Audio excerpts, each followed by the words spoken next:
Hello बच्चों, कैसे हो बेटा। आई होप आप लोग अच्छे होंगे ना। तो आज के लेक्चर में बेटा हम लोग शुरू करने जा रहे हैं फोटो इलेक्ट्रिक इफेक्ट और मैटर वेव ना। हम मॉडर्न फिजिक्स पढ़ रहे थे। लास्ट लेक्चर में हमने अपना एटम वाला सेगमेंट कंप्लीट कर लिया था। आज के लेक्चर में अपन कंटिन्यू करेंगे फोटो इलेक्ट्रिक इफेक्ट और मैटर वेव ना। आ जाओ, इससे रिलेटेड कुछ छोटे छोटे टॉपिक्स देख लें। पहले थोड़ी सी बेसिक्स पे बात करते हैं, फिर आगे चलते हैं। देखो, फोटो इलेक्ट्रिक अगर पढ़ना है अपने को तो सबसे ज्यादा जरूरी है पहले फोटोन के बारे में पढ़ना ना, क्योंकि आइंस्टाइन साहब ने फोटो इलेक्ट्रिक इफेक्ट दिया था और उसमें फोटोन शब्द का ज्यादा प्रयोग है। तो थोड़ी सी हेडिंग डालो, फोटोन। फोटोन क्या चीज होता है बेटा? फोटोन ना। मैं बिल्कुल स्ट्रेट फॉरवर्ड शुरू कर रहा हूं ताकि आपको बेसिक से समझ में आए। फोटोन क्या चीज होता है?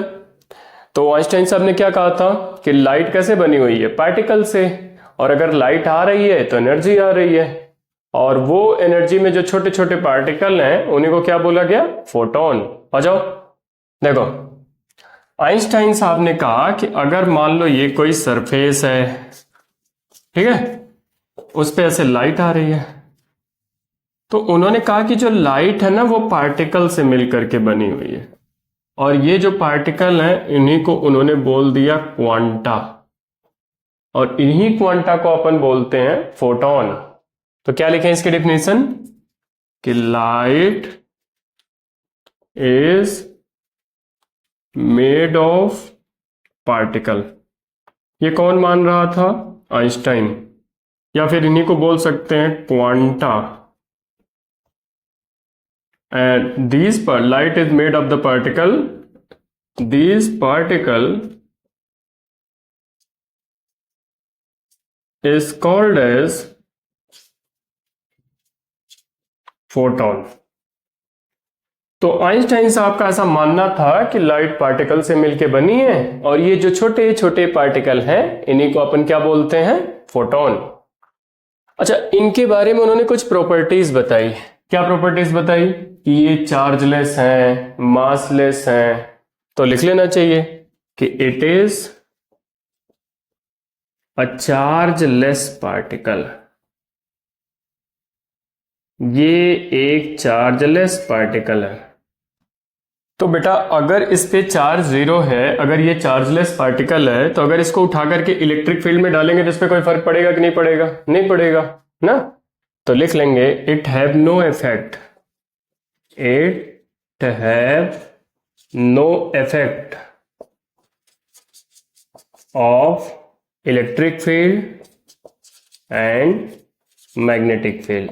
ई डॉट एफ का मतलब electric field, m dot f का मतलब है मैग्नेटिक फील्ड। तो क्या कहा उन्होंने ये कहा कि फोटोन जो है वो, सॉरी, लाइट जो है छोटे छोटे पार्टिकल से मिलकर बनी है। इन्हीं पार्टिकल्स उन्होंने क्वांटा या फोटोन बोल दिया, और उन्होंने कहा कि ये इन पे जो चार्ज है वो जीरो है, तो इलेक्ट्रिक फील्ड में इसका कोई फर्क नहीं पड़ेगा। एक और बात बोली, क्या बोली? कि इसका रेस्ट मास जीरो है। लिख लो इसे, it's rest mass is zero. इसका रेस्ट मास जीरो है। फोटोन का कोई भी रेस्ट मास नहीं होता, मतलब एम नॉट बराबर जीरो। ये उन्होंने बताया। और एक बात कही उन्होंने, क्या बोली? ये जो फोटोन है वो लाइट का पार्ट है, और लाइट सी के रफ्तार से चल रही है, तो इसकी स्पीड कितनी हो जाएगी? सी। लिख लो, it travel with speed of light। अगली बात, ये जो फोटोन है बेटा, ये law of conservation of energy और law of conservation of momentum दोनों को फॉलो करता है। एक पॉइंट ये भी लिखो कि it follow law of conservation of energy and momentum. पक्की बात है? तो ये law of conservation of energy और law of conservation of momentum दोनों को होल्ड करेगा। तो छोटे छोटे पॉइंट्स याद कर लो कि फोटोन एक जो है वो पार्टिकल है जो लाइट में है, ये मासलेस है, चार्जलेस है, इसका रेस्ट मास कितना है 0, और ये law of conservation of energy और law of conservation of momentum दोनों को फॉलो करता है। इतनी बातें अपने को फोटोन के बारे में याद रखनी है। अब अगर ये लाइट का पार्ट है मेरे बच्चे, तो लाइट आती है तो एनर्जी लेके आती है, तो पता करते हैं कि इस फोटोन की एनर्जी कितनी है। तो थोड़ा हेडिंग डालो, एनर्जी ऑफ अ फोटोन। एक फोटोन की एनर्जी कितनी होती है उस पर थोड़ी सी बात करते हैं। चलो, तो जैसे मानो कि ये सरफेस है, अगर उस पे ऐसे लाइट गिर रही है मेरे प्यारे बच्चे दिस, तो इसमें फोटोन आ रहे होंगे। तो ये जो फोटोन है इसी को बोलते हैं क्वांटा। और आइंस्टाइन साहब ने बताया कि एक क्वांटा की जो एनर्जी होती है that is called as h nu ना। ये पैकेट के फॉर्म में एनर्जी आ रही है, और एक पैकेट की एनर्जी इतनी है जो कि एक फोटोन की एनर्जी के बराबर। तो एनर्जी ऑफ फोटोन का फॉर्मूला होता है E is equal to h nu, और न्यू को क्या लिख सकते हैं बेटा, C बाई लेमडा। तो ये हो जाएगा CH अपॉन लेमडा, मैंने न्यू को लिखा है C बाई लेमडा। तो ये फॉर्मूला बना, this is the formula for energy of photon. सही बात है। अब आ जाओ, देखो C की वैल्यू पता है, C की वैल्यू कितनी होती है 3 इंटू 10⁸ मीटर पर सेकेंड, और H की वैल्यू 6.64 इंटू 10⁻34, ये कुछ इतना होती है जूल पर सेकेंड। तो उठा करके अगर यहां रख देंगे तो E की जो वैल्यू आएगी ना बेटा, इसको सॉल्व और चेंज करने के बाद वो आती है 1240 electron volt nanometre divide by lambda nanometre. अब कोई ये नहीं सोचेगा सर ये कहाँ से आया, इनको उठा करके रखो, फिर उसको इलेक्ट्रॉन वोल्ट में कन्वर्ट करो 1.6 10⁻19 से डिवाइड करके, तो यही आंसर आएगा ना। आपको ये रिजल्ट याद कर लेना है, ज्यादा तामझाम नहीं, ठीक है। बस पक्की बात है। आ जाओ, इसको एंगस्ट्रॉम में अगर कन्वर्ट करें तो रिजल्ट कितना आता है, वो आएगा 12400 इलेक्ट्रॉन वोल्ट एंगस्ट्रॉम, लेमडा को लिखेंगे एंगस्ट्रॉम। एक रिजल्ट ये भी आता है, ये भी याद करना है। याद करना बहुत सिंपल है, ठीक है। एक में 1240, एक में 12400, एक जीरो और बढ़ा लेना। तो दो फॉर्मूले हो गए, यहां लेमडा नैनोमीटर में, यहां लेमडा एंगस्ट्रॉम में, एंगस्ट्रॉम से एंगस्ट्रॉम कट जाएगा, नैनोमीटर से नैनोमीटर कट जाएगा और एनर्जी आ जाएगी, ठीक है। एक और E बराबर 2 into 10⁻⁻25 this is joule metre divide by lambda को रखना पड़ेगा मीटर में। एनर्जी के ये तीन फॉर्मूले आपको याद करने पड़ेंगे, पक्की बात है। बस ये कोर फॉर्मूला है, इसमें डाटा कांस्टेंट के रख करके इसे सॉल्व कर दिया, फॉर्मूला बन गया। अब इन फॉर्मूले पे का आपको यूज करने आना चाहिए ना। कैसे यूज करेंगे आ जाओ जरा देखें। देखो मैं इसे मिटा रहा हूं,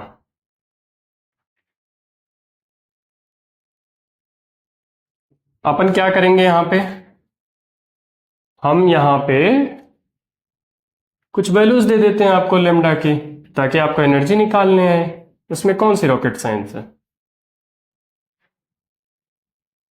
देखो मैंने कहा मान लो कोई एक लाइट है, for a light find the energy of a photon for the wavelength of light.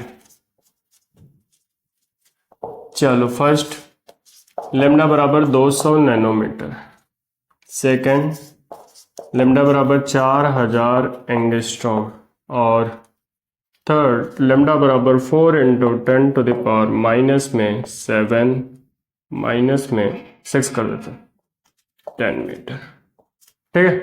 तीनों फॉर्मूले के लिए तीन वेवलेंथ दे दिए, ये ऑप्शन नहीं है, क्वेश्चन दिया है तीन, ठीक है। कोई ये ना सोचे कि एक टिक करना है इसमें से। आ जाओ, तो सॉल्यूशन करो। पहले तो आप स्क्रीन को पॉज कर लो और फिर करो, फिर मैं करूंगा। पक्की बात है? मैं आपको 10 सेकंड का टाइम देता हूं, चलो करके बताओ भाई। हाँ, तब तक ये मैं मिटा लेता हूं।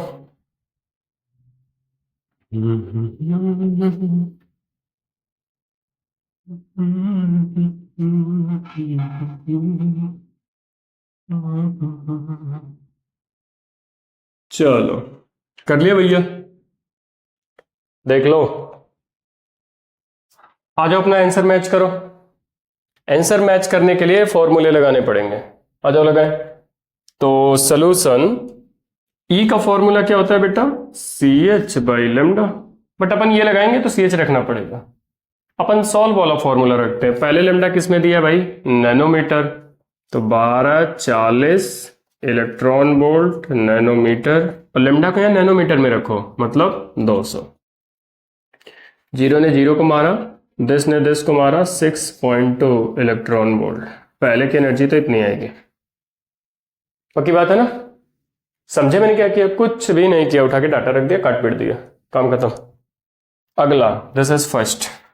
सेकंड में 4000 एंगस्ट्रॉम, तो एंगस्ट्रॉम वाला लगा लो।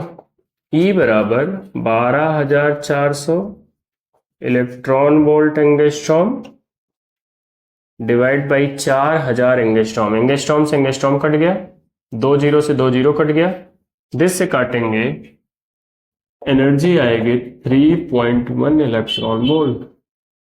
एक फोटोन की एनर्जी है 3.1 इलेक्ट्रॉन वोल्ट। और लास्ट वाला क्या कह रहा है? लास्ट वाले में मीटर में दिया है, तो मीटर वाला लगा लो। ये रहा, जैसा डाटा देगा उसी हिसाब से फॉर्मूला। ई बराबर 2 10⁻⁻25 joule metre divide by this 6 10⁻⁻10। ये इससे से कट जाएगा। ई बराबर, देखो यहाँ पे मीटर है ना, मीटर मीटर से कट गया, 1/3 10⁻⁻15 जूल। कोई सोच रहा हो सर इसे इलेक्ट्रॉन वोल्ट में कन्वर्ट करना है तो कैसे करेंगे? 1.6 इंटू 10⁻⁻19 लगा देंगे, कट जाएगा, आंसर आ जाएगा। आई होप आपको फॉर्मूला भी समझ में आया होगा और फॉर्मूले में डाटा कैसे प्लेस करना है ये भी समझ में आया होगा। इसमें कोई रॉकेट साइंस नहीं है। चलो, तो अभी तो हमने बात की थोड़ी सी एनर्जी पे कि फोटोन की एनर्जी कितनी होती है। थोड़ा सा बात करते हैं फोटोन के इफेक्टिव मास पे, रेस्ट मास पे नहीं। रेस्ट मास कितना होता है? 0। इफेक्टिव मास, हेडिंग डालो, effective mass of a photon. किसी फोटोन का इफेक्टिव मास कितना होता है? तो कैसे लिखेंगे? एनर्जी कितनी है फोटोन की? hν। अगर आइंस्टाइन साहब को माने तो आइंस्टाइन साहब ने कहा था कि जब भी कोई पार्टिकल लाइट की स्पीड से चलता है तो वो एनर्जी में कन्वर्ट हो जाता है, और एनर्जी होती है E बराबर mc²। उसको यहां रिलेट कर दे बेटा। देख, फोटोन भी तो लाइट की स्पीड से चल रहा है, उसकी एनर्जी इतनी है। इसी एनर्जी को अपन ये नहीं लिख सकते mc²? तो दोनों को इक्वेट करते हैं, mc² equals to hν। m बराबर कितना आएगा भाई? hν/c²। अब कोई ये नहीं सोचेगा सर अभी तो आपने कहा था कि मास 0 है। बेटा, रेस्ट मास 0 है, इसके पास एनर्जी है ना। अगर किसी पार्टिकल के पास एनर्जी है तो उस एनर्जी के करस्पॉन्डिंग उसके पास जो मास है वो अपन डिफाइन किए, इसीलिए शब्द यूज किया इफेक्टिव मास। पक्की बात है, समझे?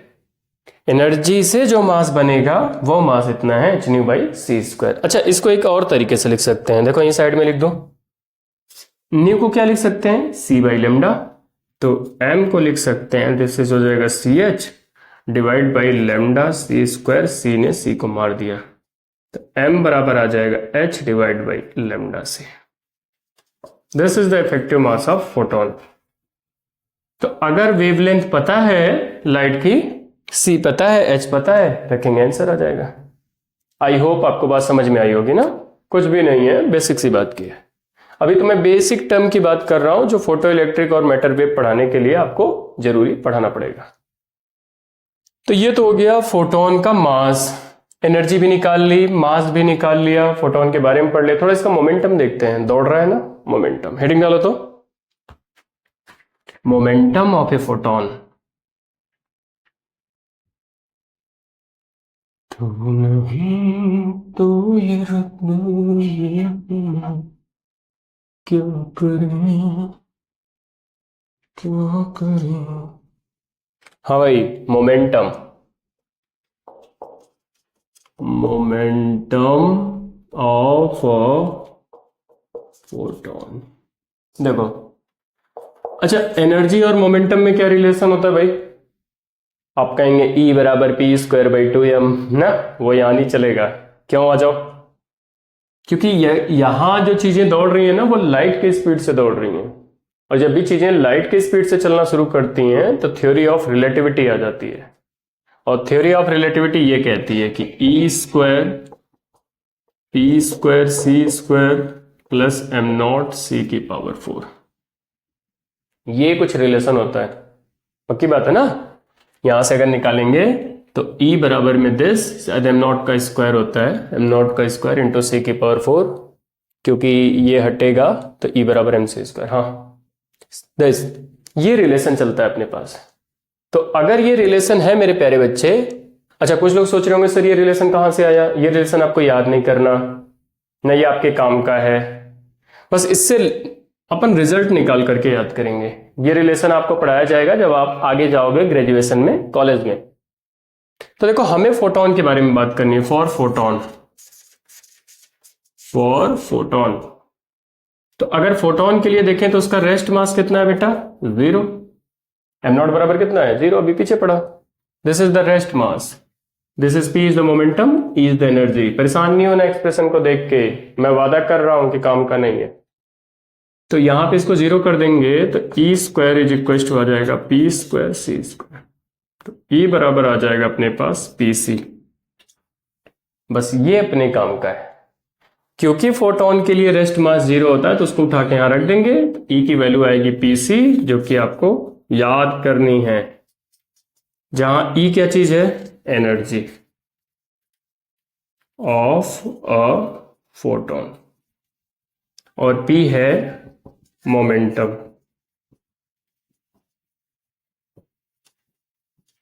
This is a momentum of photon, और सी है स्पीड ऑफ लाइट। तो याद कर लो, E बराबर पीसी। कैसे याद रहेगा? पीसी तो आपको याद ही है, प्रियंका चोपड़ा। तो उनके टर्म में ये चीजें याद रखनी है ना। तो आ जाओ, तो थोड़ा सा इसे और सॉल्व कर लेते हैं। देखो, E तो पता चल गया है ना फोटोन का, कितना लिखे थे पीछे अभी? CH upon lambda. उठा के प्लेस करो, तो P बराबर आएगा E बाई सी। तो P बराबर E को लिखेंगे CH अपॉन लेमडा इंटू सी ने C को मार दिया। तो P की वैल्यू आ जाएगी अपने पास H upon lambda. This is the momentum of photon, H upon lambda. आगे चल करके इसी टर्म को अपन बोल देंगे डी ब्रोगली हाइपोथेसिस, कि किसी पार्टिकल का जो मोमेंटम और उसके वेवलेंथ में ये रिलेशन होता है। जो पढ़ा होगा वो जान रहा होगा, और जो बच्चे नहीं पढ़े हैं उनको डरने की जरूरत नहीं है। आगे चल करके ये डी ब्रोगली प्रिंसिपल बनेगा।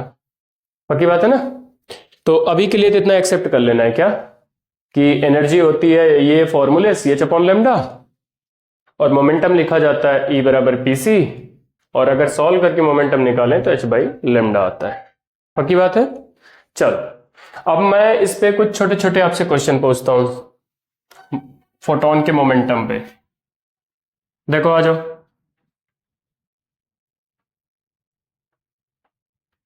चलो फील कर लो भाई। क्या क्वेश्चन है? पहला क्वेश्चन तो आप बताओगे, सोचोगे थोड़ी देर कि क्या मैं सही बोल रहा हूं। मैंने कहा कि मान लो 2 फोटोन लिए अपन, चलो इधर ले ले। ये देखो फल वाला आ गया, वो भी मेहनत कर रहा है। देखो, मान लो अपने पास 2 फोटोन है, दिस इज 1 और दिस इज 2। मैंने कहा इन दोनों का एनर्जी सेम है, दो फोटोन है उनकी एनर्जी सेम है, क्या उनका मोमेंटम सेम होगा? Is there momentum same? Question लिख देता हूं कि 2 photon have same energy, is there momentum is same? क्या उनका मोमेंटम सेम होगा? This is the question. आप थिंक करो, देखो आपको क्या लग रहा है कि सर एनर्जी सेम है, ई सेम है, पी के बारे में पूछ रहा है, सी तो कांस्टेंट है, हाँ सेम होना चाहिए ना, सेम होना चाहिए, बिल्कुल सेम होना चाहिए। ऐसा नहीं है, क्यों? आ जाओ। मेरे प्यारे बच्चे, मोमेंटम कैसी क्वांटिटी है? This momentum P, this is a vector quantity. और एनर्जी कैसी क्वांटिटी है? स्केलर। मैं मान लिया कि इसकी एनर्जी ई है, इसकी एनर्जी ई है, बट डायरेक्शन थोड़ी मैंने कहा सेम है। अरे भाई हो सकता है कि इधर भाग रहा हो, इधर भाग रहा हो, हाँ हो सकता है कि सेम भी हो सकता है दोनों फोटोन इधर ही भाग रहे हो, तो मैग्नीट्यूड भी सेम, डायरेक्शन भी सेम, तो हो सकता है सेम। लेकिन क्या जरूरी है कि दोनों इधर ही भागे? नहीं। ऐसा किसने कहा? मैंने ये थोड़ी कहा कि पैरेलल जा रहे हैं, नहीं, मैंने कहा एनर्जी सेम है, ठीक है ना। तो अगर दोनों पैरेलल चले तब तो सेम, लेकिन अगर मान लो एक ऐसे चले दूसरा ऐसे चले तो मे और मे नॉट बी। तो इसका सही जवाब होगा मे और मे नॉट बी। हो सकता है सेम हो सकता है ना सेम हो, डिपेंड करेगा सिचुएशन पे कि वो चल कैसे रहे। पक्की बात है? आ जाओ दूसरा क्वेश्चन। सेकंड क्वेश्चन मैं इसी से पूछ रहा हूं रिलेट करके, पक्का? आ जाओ। सेकंड क्वेश्चन है, if 2 photon have same momentum, is their energy is same? अब सोच के आप बताओ इस बार। मैंने कहा दो फोटोन है जिनका मोमेंटम सेम है, क्या उनकी एनर्जी सेम होगी? हाँ बिल्कुल, इस बार मजाक नहीं कर रहा हूं, इस बार सही बात है, सच में सेम होगी। कैसे? आ जाओ देखें, चलो चेक करें।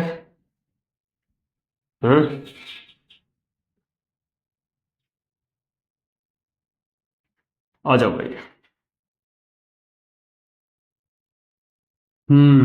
तो कह रहा है मोमेंटम सेम। मोमेंटम क्या चीज है? मतलब मोमेंटम तो सर वेक्टर क्वांटिटी है, तो सेम होने के लिए दोनों को सेम ही डायरेक्शन में भागना पड़ेगा।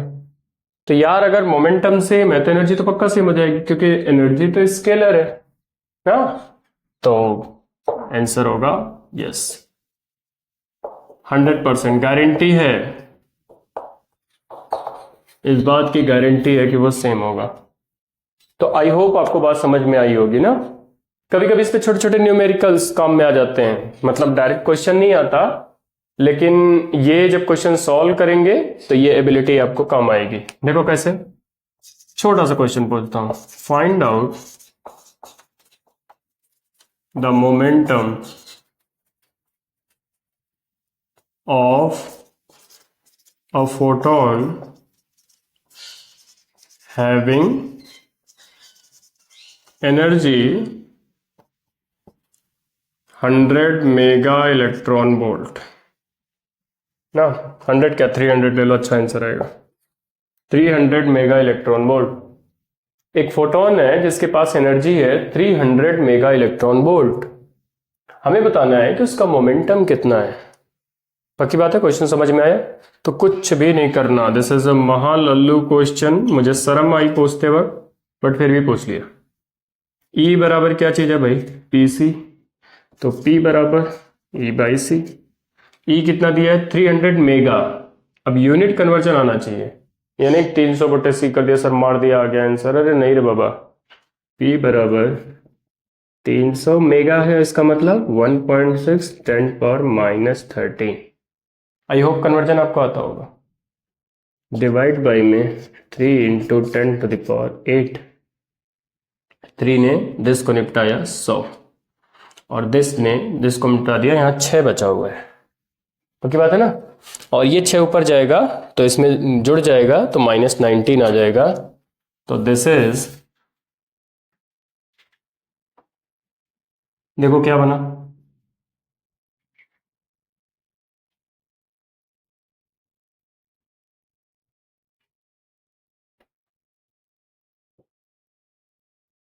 तो अगर देखें तो क्या बनेगा, चलो तो यहां से मोमेंटम आया, ये इससे कट गया, this P is equal to 1.6 into 10⁻19 kilogram metre per second.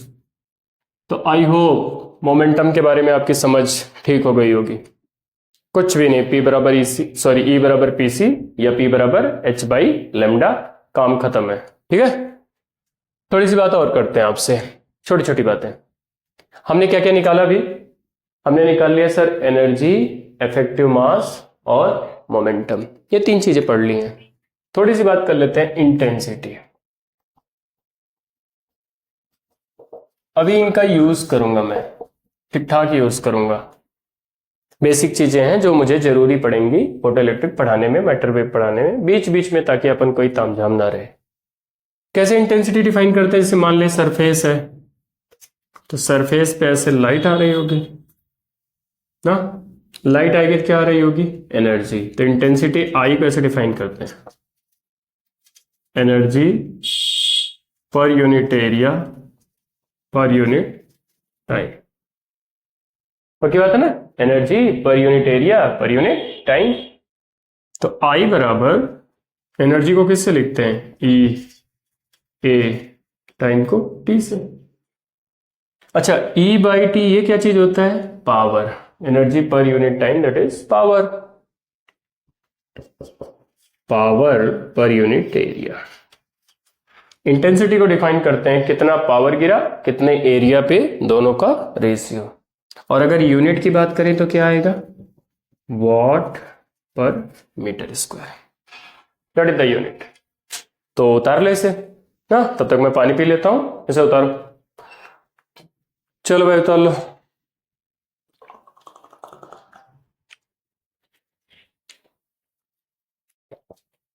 आ जाओ।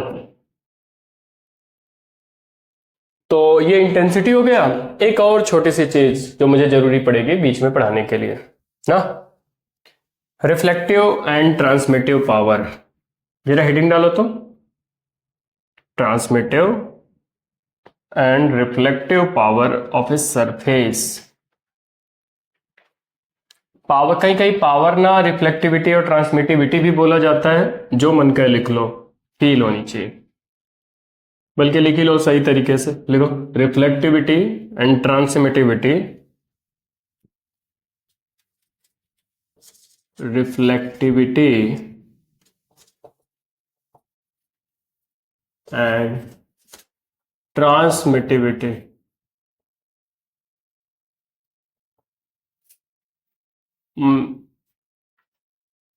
मैं सिर्फ लिख देता हूं ARNT, बहुत बड़ा हो जाएगी हेडिंग, मजा नहीं आएगा।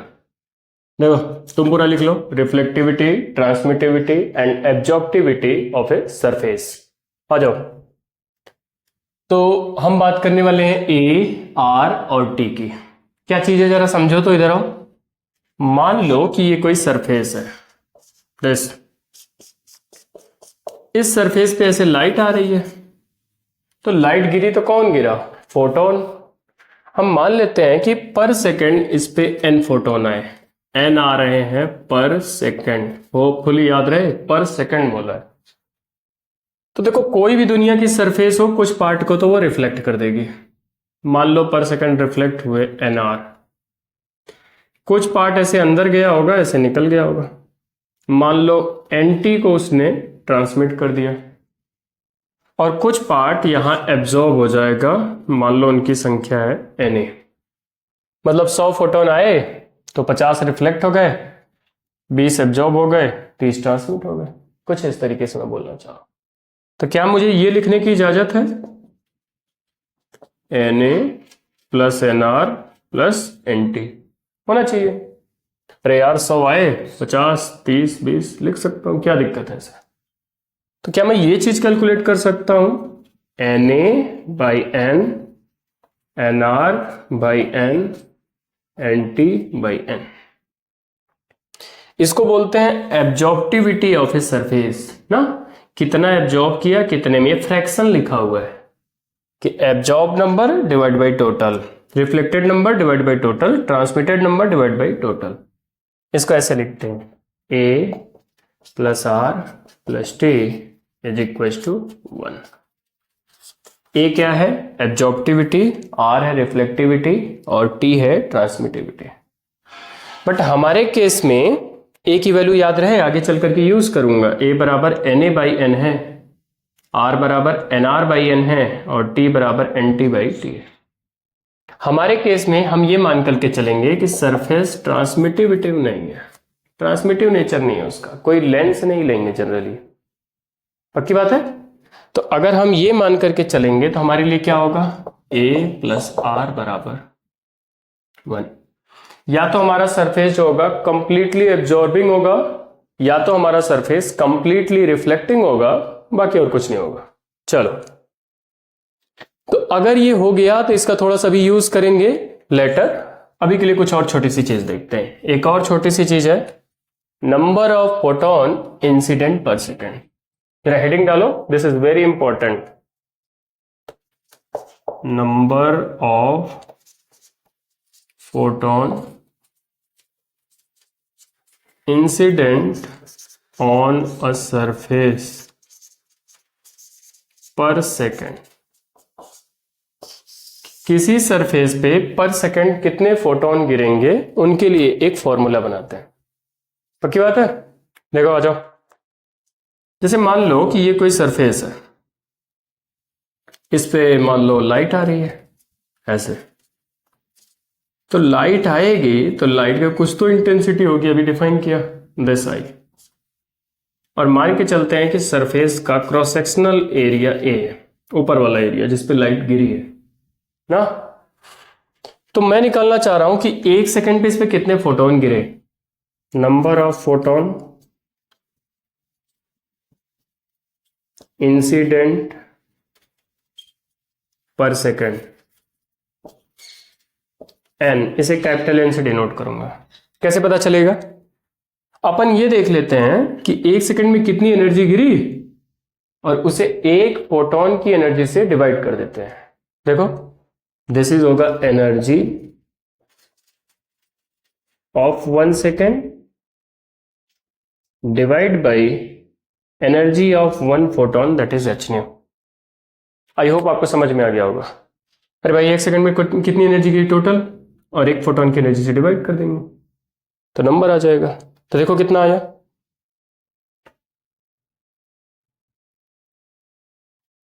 अब इसे कैलकुलेट कर लेते हैं।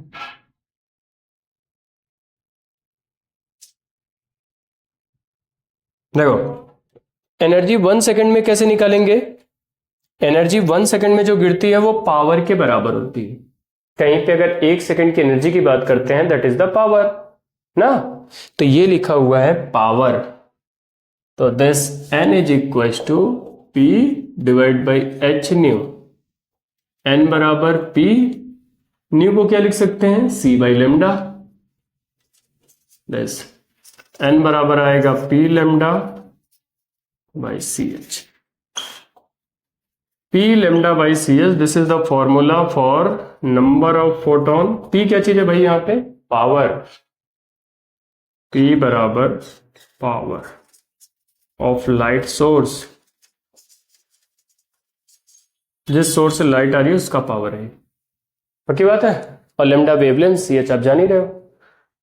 अच्छा p को चाहे तो हटा भी सकते हैं, अभी इंटेंसिटी पढ़ा था, this is power per unit area. तो पावर निकालेंगे तो ये आएगा I इंटू ए, इसको उठा करके यहां रख दो। तो नंबर ऑफ फोटोन का फॉर्मूला आया I a lambda by c h. That is the formula, और ये फॉर्मूला आप पक्का याद करेंगे। These are very important formula जो आपके अभी काम आने वाला है, ठीक है। That is the formula. This is the number of photon hitting a surface per second. दोनों इस पे क्वेश्चन कर लेते हैं, दो चार। आ जाओ क्वेश्चन करें। देखो आप पहले उतार लो ना, नोट्स बना रहे हो ना तुम लोग। नोट्स बनाना बेटा बहुत जरूरी है, बिना नोट्स के दिक्कत हो जाएगी फिर आगे। इसलिए जब मैं पढ़ा रहा हूं उसे अच्छे से समझना है, एक कॉपी में उसे नोट करके रख लेना है, ताकि बार बार आपको चीजों को खोजना ना पड़े, ठीक है। सारा डाटा आपके पास नोट होना चाहिए। तो एक क्वेश्चन करते हैं, देखो एक क्या कई क्वेश्चन कर लेते हैं। जैसे मान लो ये कोई सरफेस है, उस पर लाइट गिर रही है सर। मैंने कहा मानो लाइट की जो इंटेंसिटी थी this is 100 what per metre square, और क्रॉस सेक्शनल एरिया जो है 100 सेंटीमीटर स्क्वायर है। लाइट की वेवलेंथ है, मैं यहां नीचे लिखता हूं, if wavelength of light is 500 nanometer, then find out the number of photon falling per second on the surface। चलो आ जाओ सोल्यूशन करो इसका, बताओ। चलो पॉज कर लो स्क्रीन को और बताओ। और आई होप आप कर लोगे, कुछ नहीं है, डाटा रखना है, सिर्फ फॉर्मूले में सेट कर दो डाटा को। तब तक मैं इसे मिटा लेता हूं, आप आराम से क्वेश्चन करो।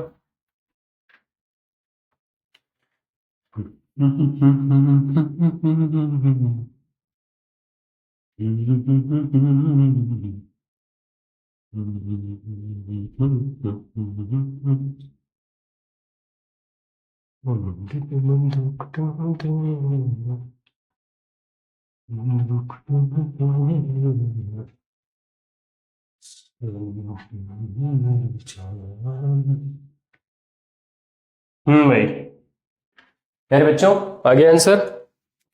चलो देखो आ जाओ, कैसे करेंगे। क्या फॉर्मूला था, n बराबर आई ए लेमडा बाई सी एच, ये तो फॉर्मूला था बेटा। बस हो गया ना। आई कहां दिया है 100,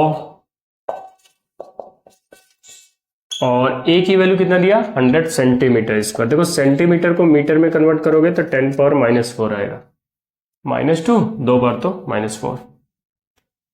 लेमडा 500, 5 इंटू 10 पावर -7, और सी एच की वैल्यू डायरेक्ट याद करो, वहां भी रटाया था, 2 इंटू 10 टू द पावर -25। तो आई होप बात बन चुकी है। कैसे, देखो 5/2, बाकी सब पावर एडजस्ट करते हैं, 2 पावर 2 पावर 4 पावर, खत्म। 25 यहां से ऊपर जाएगा प्लस होगा, 7 से घटेगा तो कितना बच जाएगा 18, 5/2 आएगा। n बराबर 5/2 into 10 to the power 25/7, this is 18। That is the number of photon hitting per second. लिखना चाहोगे अगर इसे तो कट जाएगा 2.5, 25 इंटू 10⁻7। पक्की बात है ना, इसमें कोई रॉकेट साइंस नहीं है, बेसिक बातें कर रहे हैं आज अपन, बहुत छोटी छोटी बातें। चलो एक और बता दो, एक क्वेश्चन और पूछ लेता हूं। जैसे मान लो कि कोई लाइट ऐसे गिर रही है सरफेस पे, ये सब लैंग्वेज में आपको दिया जाएगा। मैंने कहा जो सोर्स है उसका जो पावर है दिस इज 200 वॉट, ठीक है। और मान लेते हैं कि जो क्रॉस सेक्शनल एरिया है दैट इज 0.1 मीटर स्क्वायर है, सही है। अब मैंने आपसे क्वेश्चन पूछा कि लाइट की जो वेवलेंथ है लेमडा बराबर 400 नैनोमीटर। क्वेश्चन क्या है समझना, if the source is 50% efficient, is 50% efficient in producing light 50% ही इफिशियंट है, then find out number of photon hitting per second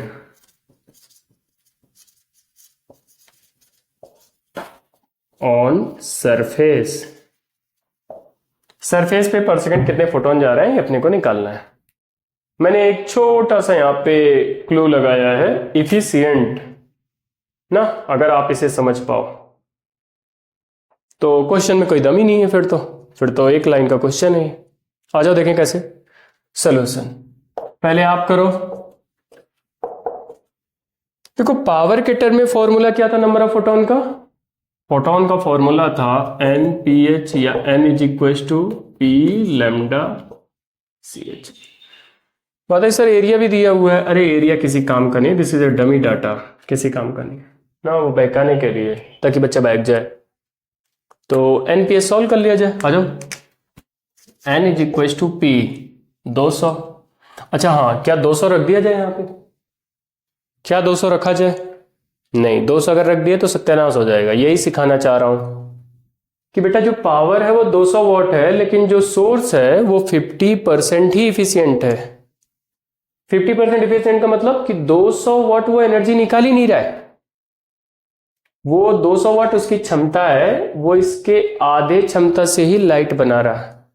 बाकी जो एनर्जी है वो नलायक वेस्ट कर रहा है ना, हीट के फॉर्म में, अदर एनर्जीज के फॉर्म में वो वेस्ट कर रहा है।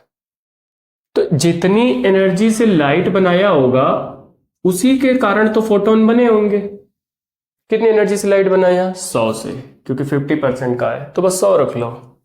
100 लैम्डा कहाँ है भाई? 4 डिवाइड बाई CH। काम ही खत्म हो गया। तो दिस से दिस कट जाएगा 2, this is 2 into 10 to the power -5, ऊपर जाएगा 10 पावर 20। सही क्या ना? दिस हाँ, इतने फोटोन पर सेकेंड निकल रहे होंगे। तो आई होप आपको बात समझ में आई होगी ना। आज के लेक्चर में हमने सिर्फ बेसिक चीजें देखी हैं कि क्या क्या रिक्वायर है आगे चैप्टर को कंटिन्यू करने के लिए ना। मोमेंटम, एनर्जी और नंबर ऑफ फोटोन, इंटेंसिटी, सारी चीजें कवर कर ली हैं। तो आज के लेक्चर को मैं यहीं रोक रहा हूं। नेक्स्ट लेक्चर में अपन थोड़ा सा रेडिएशन प्रेशर की बात करेंगे। तो तब तक के लिए बाय बाय। आप अच्छे से पढ़ाई करो और ढेर सारे क्वेश्चन सॉल्व करो। बहुत अच्छे बेटा।